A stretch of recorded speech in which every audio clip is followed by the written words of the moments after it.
Даже жөлөк пул алышпайт экен. Тилекке каршы баласы менен ата энеси менен мыйзамдын алдында да жооп берет. Керек болсо жанагы сиз Шпакова Гуледе сизсизде туурабы?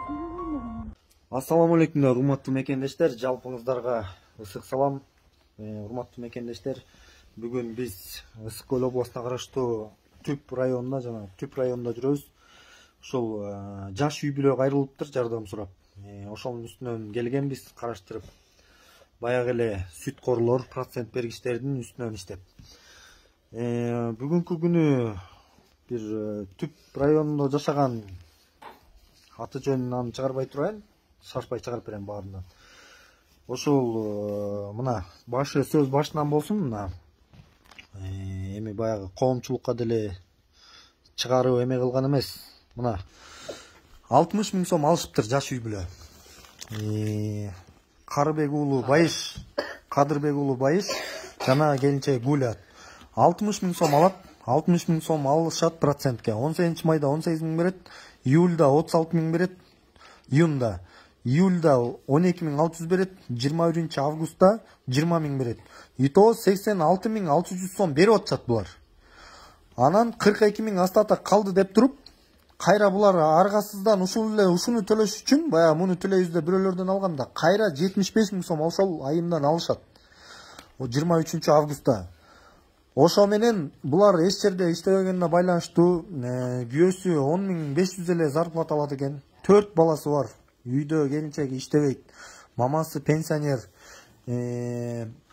Мына ошо менен төлөй албай калып, бул аял августтан бери 4 айга мунун астатагы менен кошкондо 350 000 сом жалпы сумма сурап атыптыр. Ошондо 4 айга бөлүү келгенде 232 998 сом сурап атат. Эгерде бул сумманы төлөбөсөңөр, күйөөңдү сотко берем, жериңерди, үйүңөрдү алам, чорныйларга күйөөңдү берем деген коркутуу үркүтүүлөр болуп жатыптыр. Биринчиден. Экинчиден буякта тил кат жаздырып алыптыр. Эч кандай нотариус, через нотариус эмес. Болгону тил кат, ал тил катта эгерде мен айдан айга кечигип кала турган болсом, акчаны 2 эсе төлөп берем кылып жаздырып алыптыр да. Үйдүн документи жана жердин документи ошол айымда экен, урматтуу мекендештер.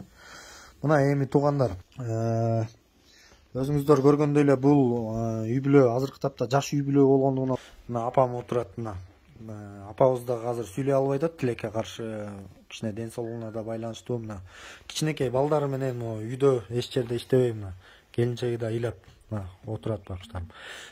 Кудай бар, мыйзам бар, сарсан болбоңуздар, жеңебиз. Чындык жеңет.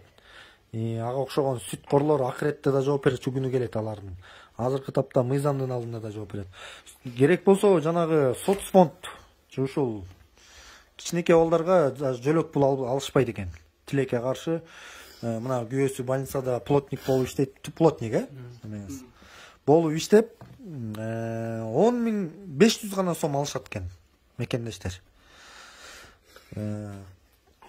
Ыйлабаңыз, баары жакшы болот. Мына төртөөнүн келечеги үчүн буюрса жакшы. Могул үйдө батирде турат экен, 4 баласы менен, ата энеси менен. Ушул мына Шпакова Гулаттуу айым азыркы тапта ушул жашоосун тынчсыздандырып, акчаны эгебейсиз акчаны кошуптур бул. Азыр ошол айымга барып, ал тарапты да угуп, аракет кылабыз буюрса иншалла. Саламатсыздарбы? Гулажесе? Гулажеке. Менин аты жөнүм Касенов Баксияр Жаранов. Мен эчтеке сүйлөбөйм. Инибиз кайрылган экен, эжеке. Кайрыла берле мени. Сиз дагы сизден коркутуу үркүтүүлөр болуп атпырбы, эжеке? Ким үркүтөт? Сизге мына келбеспи адамча сүйлөшкөнү? Жок, эч ким үркүтпөй эле. Сиз Шпакова Гуледе сизсизде туурабы? Эжеке, сүйлөшүңүз болбосо биз да тиешелүү жерлерге барабыз. Сиздин ал мыйзамсыз иштерди кылганыңыз болбойт. Сизге бир тыйын бербейт, болбосо 70 000 аласыңар, ошого ыраазы болосуңар.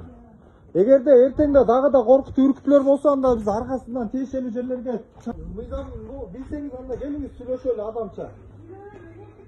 Анда сүйлөсөңүз, эжеке, ушундай жаш үй бүлөлөрдү кыйнаганыңыз туура деп ойлойсузбу? Урматтуу мекендештер, мына өзүңүздөр көрүп, күбө болгондой эле бул жаш үй бүлө жардам сурап кайрылган экен. Түп районунун түп айылына барып келдик. Мен чынын айтсам аябай жүрөгүм ооруду. Экинчи тарапка да барып Шпакова Гүл эжеке менен дагы сүйлөшүп көрүүгө аракеттендик, бирок тилекке каршы биз менен сүйлөшпөй койду. Келбегиле экинчи, мага кайрылбагыла деген гана жоопту уктук. Баягы ар кандай каралоо болуп кетпеш үчүн видео камерага тартып койгонго дагы аргасыз болдук. Баягы сиздерге бунун баарын чыгарып атканыбыздын себеби бул жаш үй бүлөнүн үйүнүн документи жана ошондой эле жердин документи ошол айымда болуп атат. Ошону кандай жол менен алса болот? Бул билгендер болсо жазып жардамыңарды бересиздер деген дагы үмүттөмүн. Жана ошондой эле мына жаш үй бүлө 4 баласы бар. Жөлөк пул ала албай жатышыптыр. 10.500 сом зарплата алат экенсиң, сага чыкпайт, болбойт деген гана жоопту угуп жатышыптыр. Ошол себеп менен ушул видеону көргөн ар бир инсан жана депутаттар, тиешелүү органдар жардам бересиздер деп ойлойм. Бул окшогон сүткорлорду мыйзам чегинде катуу жоопко тартпаса аша чаап кетишти. Канча деген үй бүлөлөр ажырашып кетип атат, канча дегени арак ичип кетип атат, жанын кыйгандар да жок эмес. Ошол себеп менен мен ойлойм ушул видеону урматтуу депутаттарыбыз көрсө, бир кандайдыр бир мыйзам ойлоп чыгат деген чоң тилектемин. Чоң рахмат.